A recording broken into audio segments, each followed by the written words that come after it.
Hello বন্ধুরা, এই ঠান্ডাতে তোমরা ভকা পিঠা কে, কে খেয়েছো? আমার তো এটা এত ভালো লাগে কি বলবো।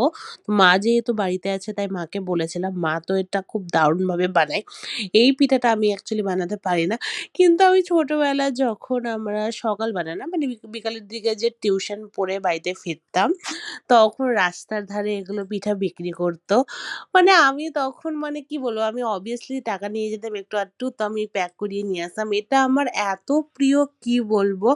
অ্যান্ড সকালবেলা গরম, গরম চায়ের সাথে এটা তো দারুণ লাগে। তো তোমরা এই পিঠা কে, কে খেয়েছো আমাকে একটু কমেন্ট করে জানিও। আর এটা খুব ইজি, চালের গুঁড়া আর নারকেল আর মানে একটু গুড় আর একটু ক্ষীর মা দিয়েছিল। তো এটা দারুণ হয়েছিল খেতে। আর এটার প্রসেসটা একটু টাফ আমার মনে হয় অন্য পিঠের থেকে। তো যাই হোক, যতই টাফ হোক মানে আমার তো এটা খেতে এত ভালো লাগে। তো মা এই পিঠাগুলো দারুণ বানিয়েছিল। পুরো কেকের মতন মানে বেরিয়েছিল এটা। তো ঠিক আছে বন্ধুরা, আমার ভিডিও বন্ধুরা, আমাদের কেমন ভকা লেগেছে চলে জানিও। এসছে, ভকা আমার পিঠা। ভিডিও ভালো লেগে থাকলে প্লিজ আর সাপোর্ট এটা করো। আজকে পুরো এখানেই কেকের রাখছি। মতন চলো হয়েছে। টাটা। ওয়াও।